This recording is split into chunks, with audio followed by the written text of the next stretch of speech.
श्री शिवलोती महाराज की जय। साथियों, इस चैनल के माध्यम से हम श्री गुरु महाराज जी की जीवन यात्रा के बारे में विस्तार से जानने के लिए तथा महाराज जी से जुड़ी पुरानी स्मृतियों को आप सभी के साथ साझा करने का प्रयास कर रहे हैं। जैसा कि हमने पहले वीडियो में बताया था, महाराज जी को बचपन से ही भगवान शिव के प्रति विशेष लगाव था और उन्हें साधु संतों की संगति में रहना अति प्रिय लगता था। महाराज जी अपने समय के एक सफल ठेकेदार भी थे। महाराज जी को अपने गृहस्थ जीवन के दौरान कुछ ऐसी परिस्थितियों का सामना करना पड़ा कि उन्हें सांसारिक बंधनों से विरक्ति होने लगी तथा आध्यात्म की तरफ उनकी रुचि और अधिक बढ़ने लगी। इसलिए अपनी पत्नी के स्वर्गवास के बाद उन्होंने अपने घर परिवार का त्याग कर दिया और कसौली के समीप नाहरी मंदिर में तपस्यारत श्री नाहरी बाबा जी को अपना गुरु मानते हुए उन्हीं के मार्गदर्शन में भगवान शिव के प्रति अपनी साधना को जारी रखने का निर्णय लिया। 12 वर्षों तक वहीं रहकर कठोर तपस्या की। नाहरी मंदिर के बाद पिंजौर स्थित शिवलोती मंदिर के वर्ष 1988 में नदी में बह जाने के पश्चात अम्बोटा के प्राचीन बागवाला महादेव मंदिर में रहते हुए अपनी साधना को जारी रखा। वर्ष 1992 में अम्बोटा में एक नए मंदिर का निर्माण पूरा होने पर एक अर्थ में महाराज जी की साधना पूर्ण हुई। अपनी साधना के पूरा होने पर सन्यासी परंपरा के अनुसार तथा अपने परिवार के सदस्यों द्वारा बार बार किए जा रहे अनुरोध पर महाराज जी ने एक बार फिर से अपने पैतृक गांव की यात्रा करने का कार्यक्रम बनाया। जैसा कि हम पहले भी बता चुके हैं, महाराज जी का जन्म हिमाचल प्रदेश के जिला शिमला की तहसील चौपाल में टीकरी क्षेत्र के गांव हीरा में हुआ था। वर्ष 1994 में महाराज जी ने अपने कुछ सेवकों के साथ यहाँ की यात्रा शुरू की तथा रास्ते में हाटकोटी माता मंदिर, शासन महादेव एवं महासु देवता के दर्शन करते हुए धनत पहुंचकर धनत देवता के मंदिर में सभी गांव वासियों के लिए भंडारे तथा रात्रि जागरण, जिसे कि स्थानीय भाषा में जागरा कहा जाता है, का आयोजन किया। प्रस्तुत वीडियो उसी यात्रा से संबंधित है।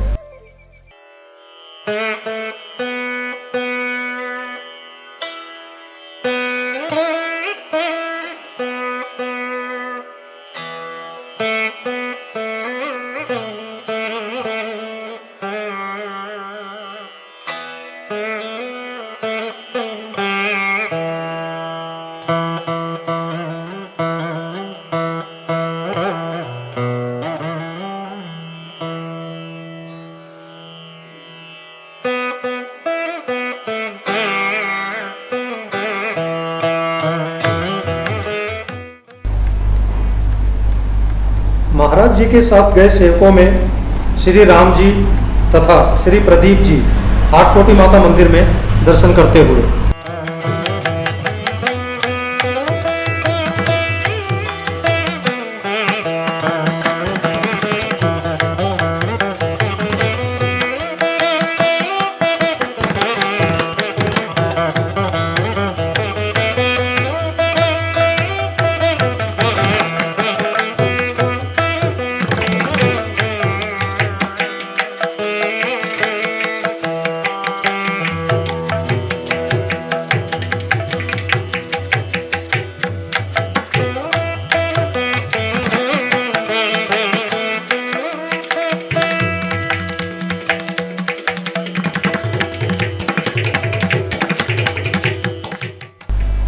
हाटकोटी मंदिर में दर्शनों के पश्चात शासन महादेव के दर्शनों हेतु आगे की यात्रा शुरू की गई।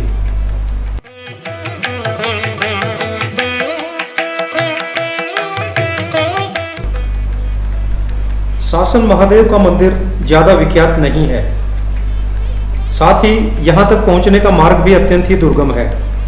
नदी एवं नालों को पार कर पहाड़ी पगडंडियों के सहारे पैदल ही यहां तक पहुंचा जा सकता है। वर्षा ऋतु होने के कारण पूरे उफान से बहती नदी पर बने लकड़ी के इस पुल से गाड़ी का निकलना संभव नहीं था। लेकिन जैसा कि हम सब जानते ही हैं कि अपने स्वभाव के अनुसार महाराज जी अपने इस देवता के दर्शनों के लिए रास्ते में आने वाली किसी भी कठिनाई की परवाह नहीं किया करते थे। अतः यहाँ से आगे की यात्रा को पैदल चलकर ही पूर्ण करने का निर्णय लिया गया।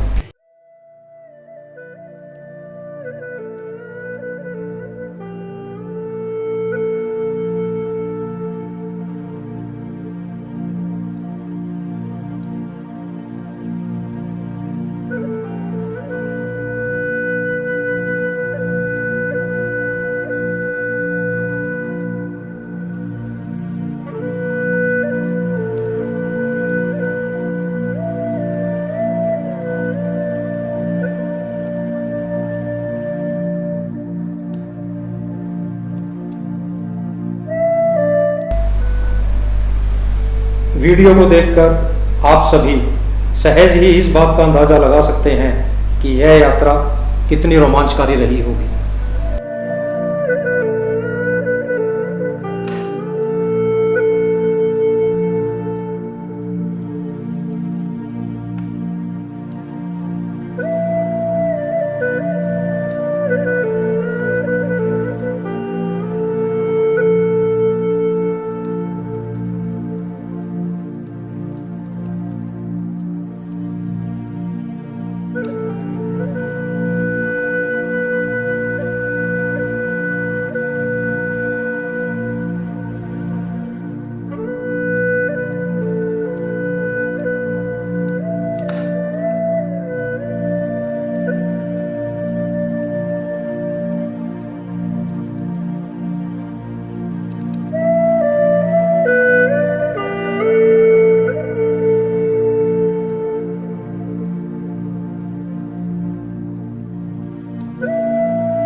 इस यात्रा के दौरान महाराज जी के प्रिय शिष्य श्री राम जी को भी महाराज जी को अपने कंधों पर उठाकर ले जाने का सौभाग्य प्राप्त हुआ।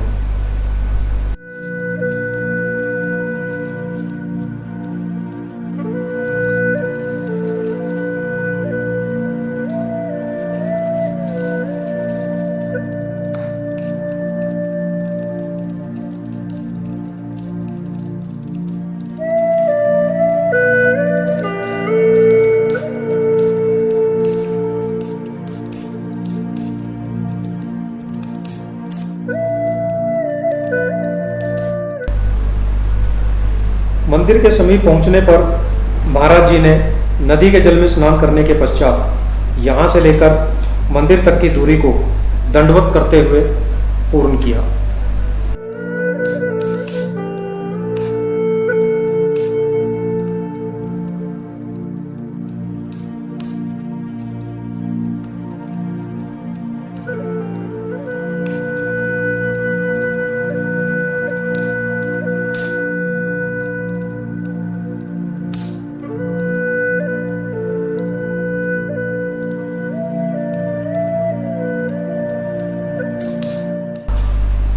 यह मंदिर एक प्राकृतिक गुफा में बना हुआ है, इसलिए गुफा के अंदर अंधेरा होने की वजह से वहां पर बने प्राकृतिक शिवलिंग तथा अंदर के दृश्यों को कैमरे में कैद नहीं किया जा सका था।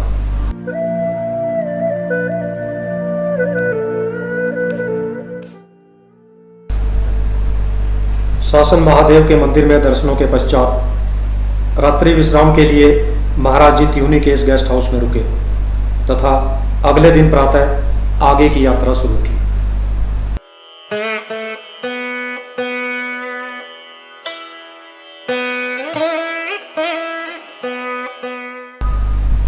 हीरा पहुंचने से पहले मार्ग में महाराज जी ने महासू देवता के भी दर्शन किए।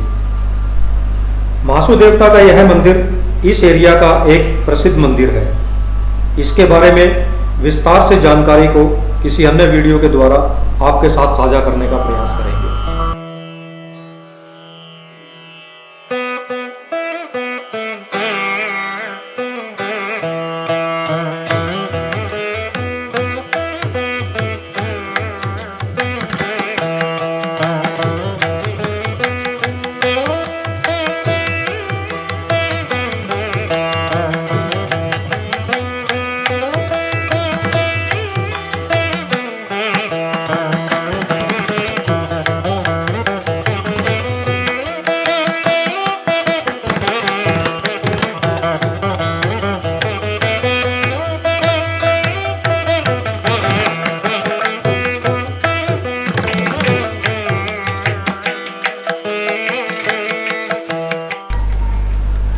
चौपाल के समीप की पहाड़ियों से बहते इस प्राकृतिक झरने की छटा देखते ही बनती है।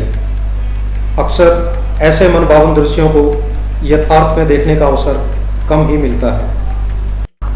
यह देखकर ऐसा लगता है कि चौपाल में पर्यटन के विकास की बहुत संभावनाएं हैं, अतः सरकार को इस ओर ध्यान देना चाहिए। शासन महादेव मंदिर में दर्शनों के पश्चात आगे की यात्रा के दौरान अपने शरीर संबंधियों को दर्शन देने के लिए महाराज जी कुछ समय के लिए इस जगह पर भी रुके थे। यहाँ पर महाराज जी तथा साथ में आए सेवकों के लिए जलपान की भी व्यवस्था की गई।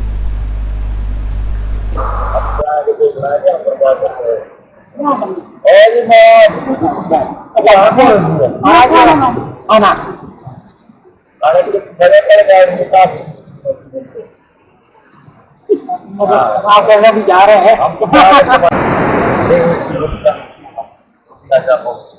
जो सब लोगों को मतलब पता है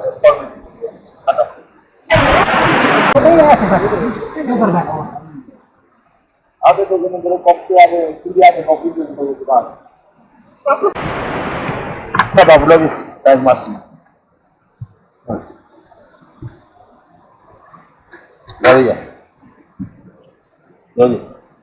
लो जी मारो अध्यक्ष साहब लो जी सरकार के पद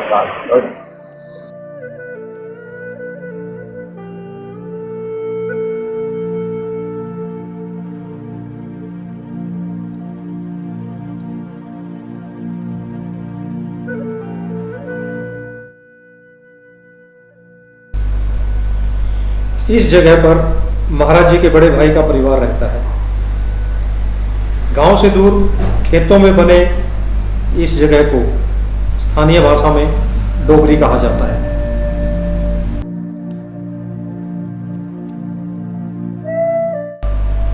यात्रा का अगला पड़ाव महाराज जी का पैतृक गांव हीरा था।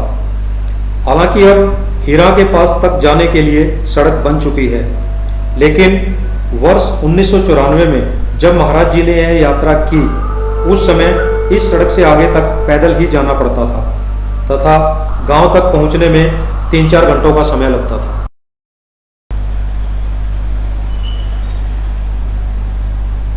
महाराज जी के आने की सूचना मिलने पर उन्हें सड़क से गांव तक ले जाने के लिए गांव के लोग पहले से ही वहां पर एकत्रित थे। रास्ते की दुर्गमता को देखते हुए उन्होंने महाराज जी को ले जाने के लिए अस्थायी तौर पर बांसों के ऊपर कुर्सी को बांधकर एक पालकी भी बना रखी थी।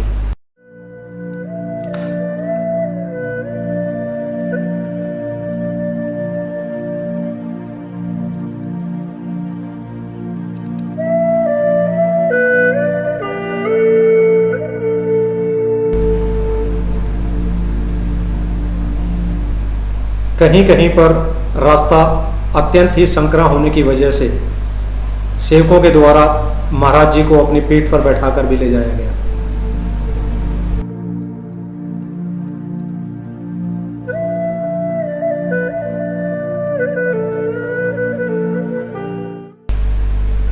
सड़क से लेकर गांव तक का मार्ग अत्यंत ही थका देने वाला था, इसलिए कुछ कुछ अंतराल के बाद महाराज जी विश्राम के लिए रुकते थे।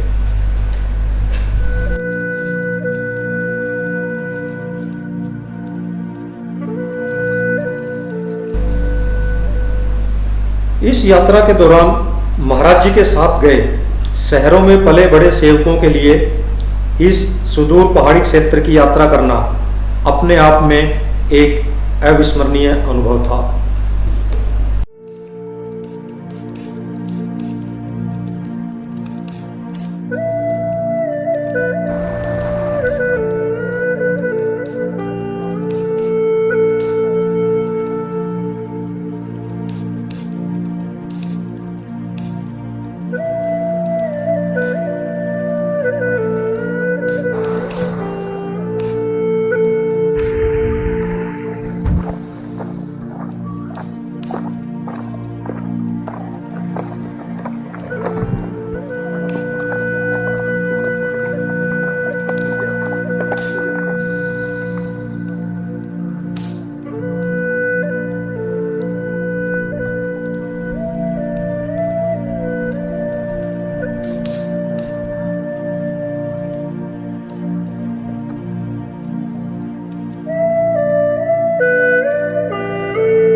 गांव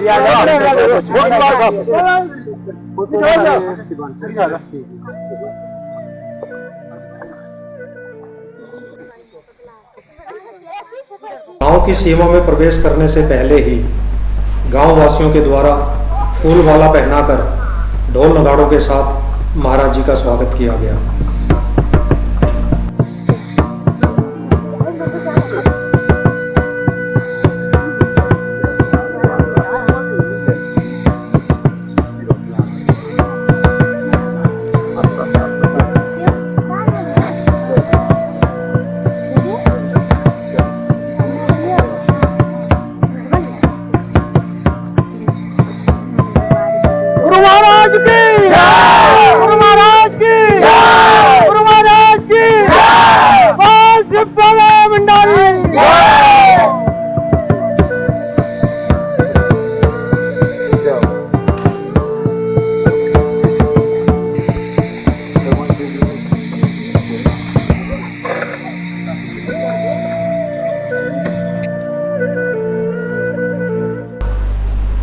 यहाँ पहुंचकर महाराज जी ने गांव के बाहर बने धनत देवता के मंदिर के समीप ठहरने का निर्णय लिया तथा सभी ग्रामवासियों के लिए लंगर की व्यवस्था भी की।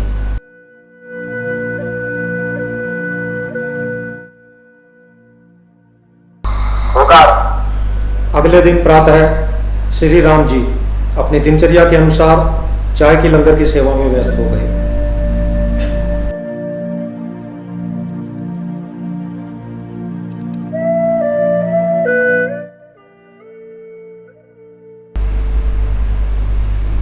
भंडारे की तैयारी में जुटे श्रद्धालु भक्तगण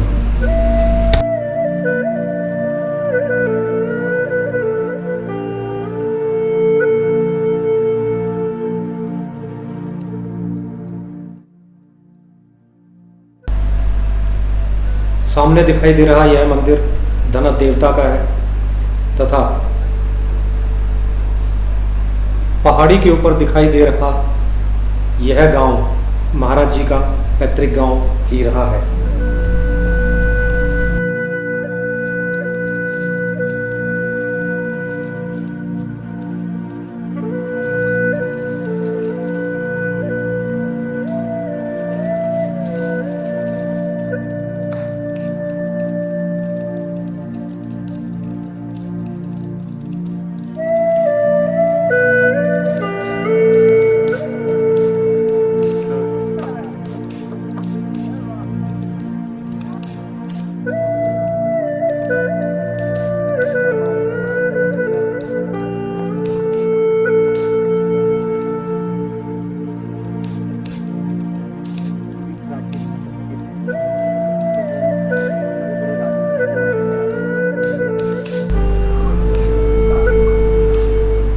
मंदिर के समीप बने इस गड्ढे के बारे में स्थानीय लोगों से हमें एक अत्यंत ही रोचक जानकारी प्राप्त हुई। उनके अनुसार पुराने समय में कबीलों में आपसी लड़ाई के दौरान दुश्मनों के सिरों को काटकर देवी को बलि के रूप में चढ़ाया जाता था और उन कटे हुए सिरों को इसी गड्ढे में रखा जाता था।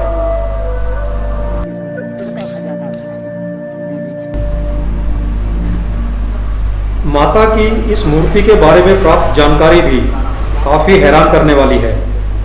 बताया जाता है कि मंदिर के जीर्णोद्धार के दौरान पंडितों के द्वारा मूर्ति को पुनः स्थापित करने में कुछ चूक रह गई, जिसकी वजह से देवी रुष्ट हो गई। बाद में इन्हीं पंडित जी के माध्यम से इनके शरीर में प्रकट होकर देवी ने आदेश दिया कि उनके लिए एक अलग से मंदिर बनाया जाए। अब जो हमने यहाँ स्थापना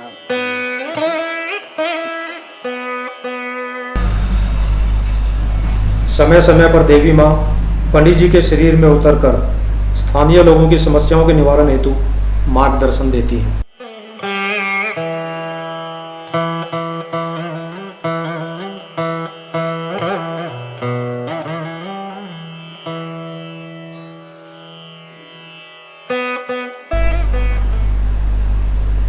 पुजारी जी के परिवार द्वारा पिछली 5 पीढ़ियों से धनत देवता की पूजा अर्चना एवं मंदिर के रखरखाव की जिम्मेवारी को निभाया जा रहा है।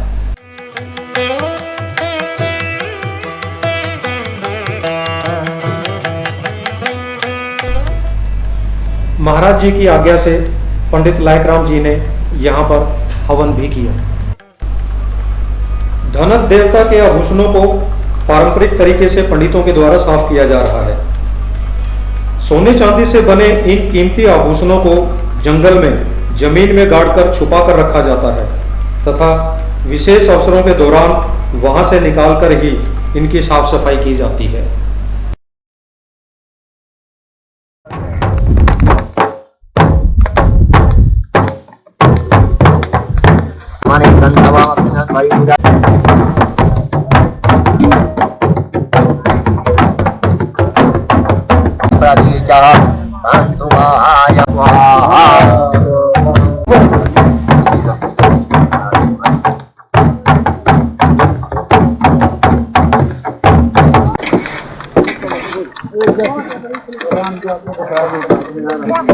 दरबार वहां तक नहीं जाएगी दरबार बंद बड़ा तेरे ना चीनी बाल्टी में मिलाना चाहिए।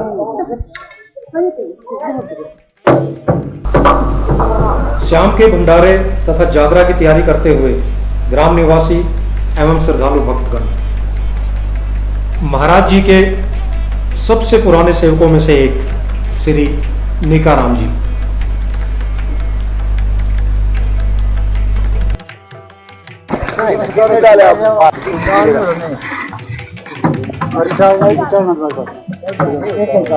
उनकी मौज भी टालना भी कोई हमारी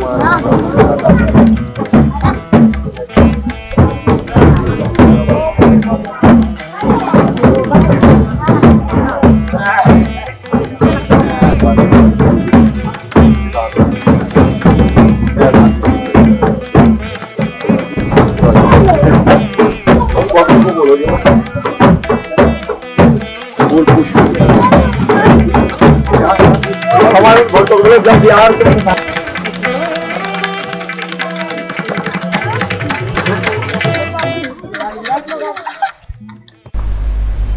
महाराज जी के गांव पधारने पर छोटे छोटे बच्चे भी काफी उत्साहित थे।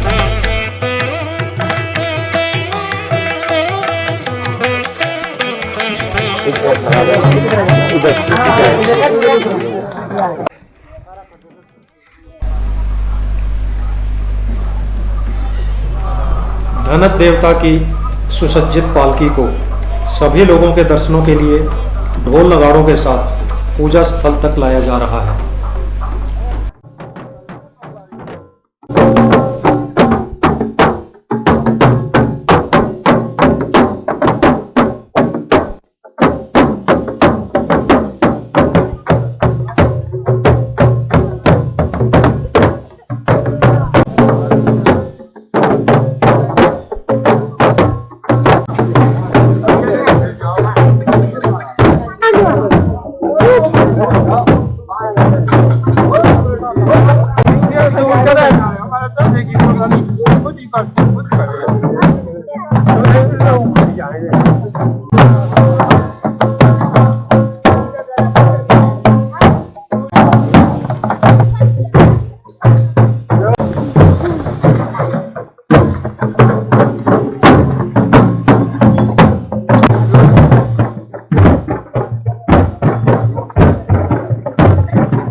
ये हो गया जो बोल रहे ना बेचारे आप तो हिमाचल का पंजाब का राजा था जहाज मत बोलो ऊपर से कोई है ऐसा होता है भगवान बचे हम इन लोगों को इनके साथ भगवान है जो भी होगा ऐसा कोई भाना तो भी तो ऐसा यहाँ सबको यहाँ का कदम यहाँ नहीं खा सकते देखा था ये जो बोलू है देखो जिस बात को बादल क्यों खासा अभी भोला तो साई बोलो पूजा को इतना घटा नमस्कार करिए ये मानते होते आप लोग क्या कहते हैं सदाई पसंद नहीं रही हो जय भगवान अरे भैया ऐसा कर लो फिर तो नारियल ले लीजिए उसके नाम का फाली नारियल को मैंने पहले बोला कैसे नारियल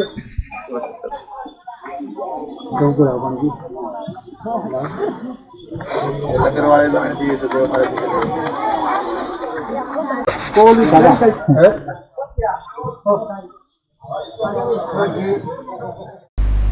देवता की पालकी को पंडाल में विराजमान कर पंडित जी के द्वारा पूजा की तैयारी कर आरती की गई।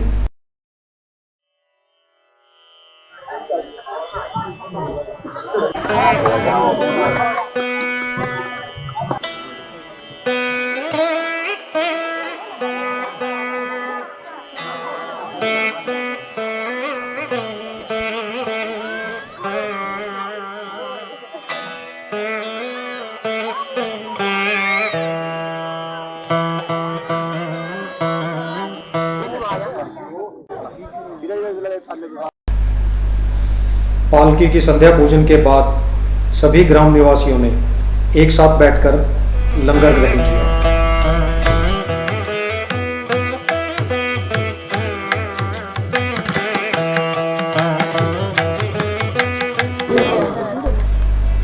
लंगर के उपरांत महाराज जी के आने की खुशी में गांव की स्कूली छात्राओं के द्वारा एक सांस्कृतिक कार्यक्रम प्रस्तुत किया गया।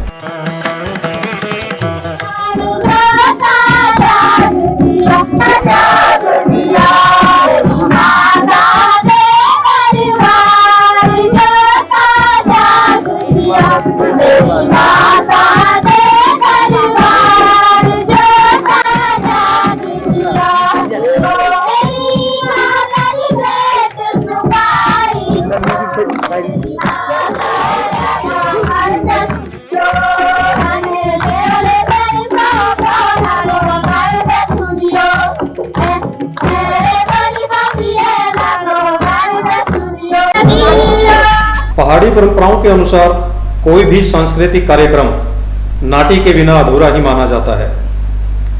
इसलिए वहां मौजूद सभी ग्रामवासियों ने भी बढ़ चढ़कर नाटी में भाग लिया।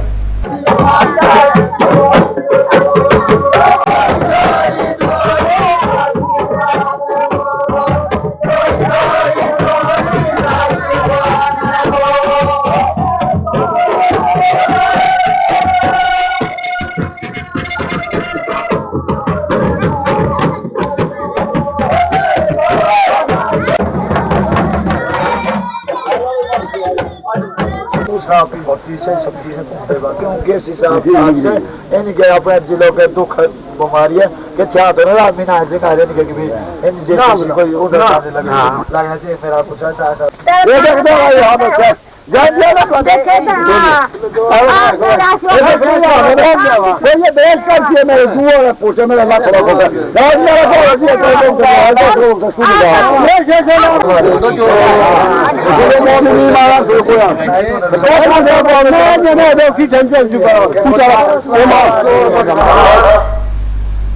दर्शकों में से जो लोग पहाड़ी देवी देवताओं की पूजा से अनभिज्ञ हैं, उनके लिए यह देखना काफी रोचक होगा कि कैसे यहाँ के देवता पुजारियों के शरीर में प्रवेश कर लोगों की समस्याओं के निवारण के लिए मार्गदर्शन देते हैं। इतने वर्षों के बाद महाराज जी के पुनः अपने गांव पधारने पर उनके परिवार के सभी लोगों ने भी देवता के समक्ष अपनी समस्याओं के बारे में याचना की। हालांकि परिवार के लोगों ने अपनी नाराजगी भी जताई कि घर परिवार का त्याग करने के इतने वर्षों तक महाराज जी ने उनकी कोई खोज खबर नहीं ली। साथ ही उन्हें यह भी लगता था कि महाराज जी के इस तरह घर से चले जाने की वजह से शायद उनके देवता भी उनसे रुष्ट थे, जिसकी वजह से परिवार के सदस्यों पर कष्ट आते रहते थे। अतः इस अवसर पर महाराज जी ने अपनी विशेष शैली में उनकी सभी शंकाओं का समाधान कर मार्गदर्शन दिया।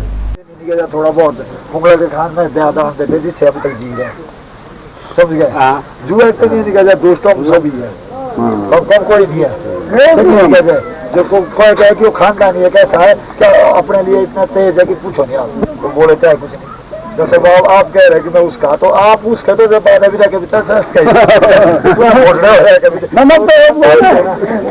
जब आपने एक बात कही थी ना तेरा क्या बोलते तुम्हारी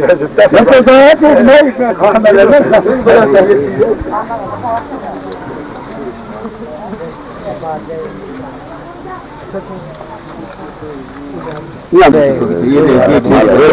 इसके भी देश में भी भाई आई वो काल जो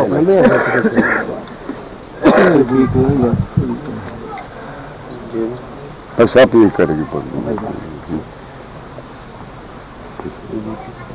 बहुत का थोड़ा सा बहुत ही तो इसको माथा लगा लेना आप आओ हैं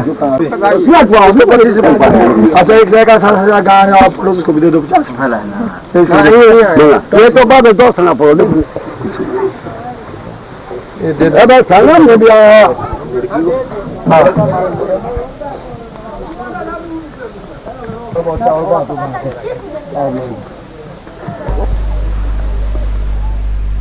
अगले दिन प्रातः एक बार फिर से पालकी को वापस मंदिर में ले जाने के लिए तैयार किया गया। प्रथा के अनुसार आशीर्वाद लेने के लिए महिलाओं को पालकी के नीचे से झुककर निकलते हुए देखा जा सकता है।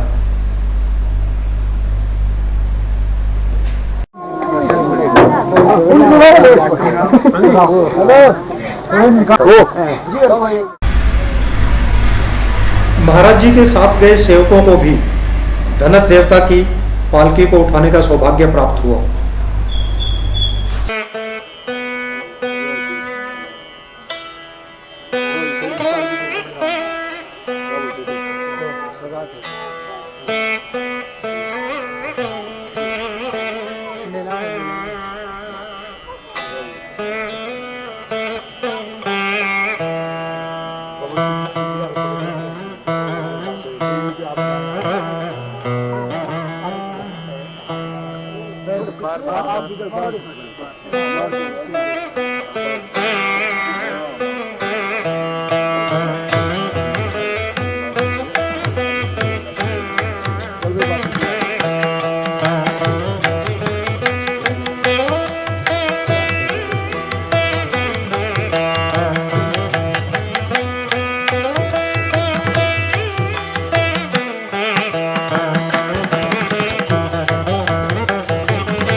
पूजा अर्चना के बाद धनत देवता की पालकी को वापस मंदिर में ले जाया गया।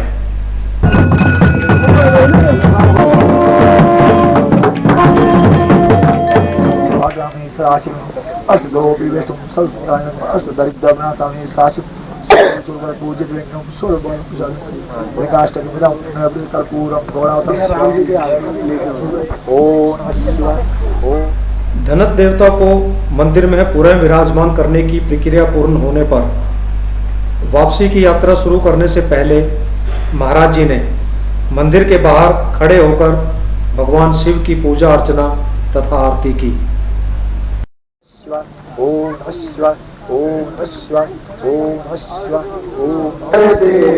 चरणों की भक्ति मोड़ दे दो, शरणों में अपनी मोड़ दे दो, अब गुण बख्शो मेरे, ओम जय जगदीश हरे। सुबह शाम तुम्हारी पूजा, घर में पूजा, गुरु घर में पूजा, बापू हर घर में पूजा, पार ब्रह्मा विष्णु शंकर के पार करो देवा। हम संग यो बहुत चुको के बाकी यो कोटि दात का यो बात तेरा अलग जगह है महामारी रक्षा के लिए बहुत चुको के बाकी क्या गुनाह है। ओम नमः शिवाय, ओम नमः शिवाय, ओम नमः शिवाय, ओम नमः शिवाय। ऐसे तो बाजू में हैं, हम आएंगे और आएंगे। गुरु महाराज की रक्षा करो महाराज, भूत क्षमा करिए मैं सभी चलो का भी ऐसे चलो तो एक चलो खाली चलो तो नीचे तक। अंततः महाराज जी ने सभी ग्रामवासियों तथा शरीर संबंधियों से विदा लेकर अपनी वापसी यात्रा के लिए प्रस्थान किया। जैसा कि हम देख पा रहे हैं, वहां उपस्थित सभी ने अत्यंत ही भाव विभोर हो अश्रुपूर्ण नेत्रों से महाराज जी को विदा किया। ऊपर जाओ, सब जन ऊपर चले जाओ। दादा आदमी मरने जीने का बाकी खाएंगे। जय हो माँ गौ माता।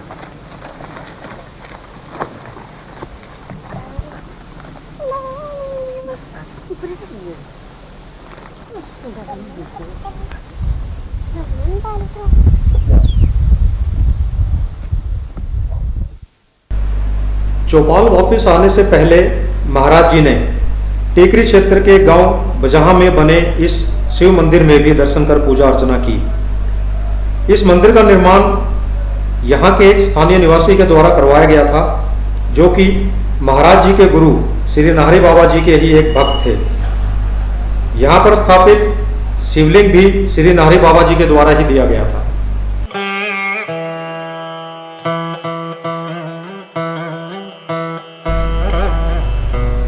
मार्ग में स्थित एक स्थानीय देवी के मंदिर में भी दर्शन करने के लिए महाराज जी कुछ समय के लिए रुके थे।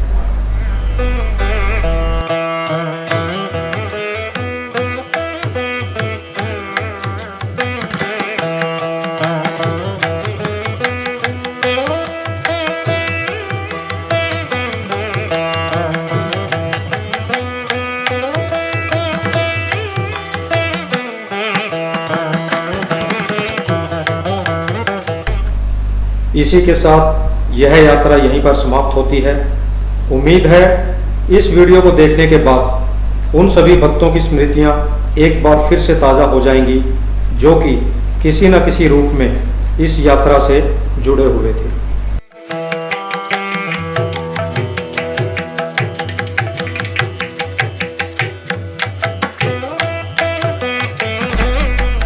श्री श्री शिवलोती महाराज सबका कल्याण करें। इसी मंगल कामना के साथ जय भोलेनाथ, हर हर महादेव।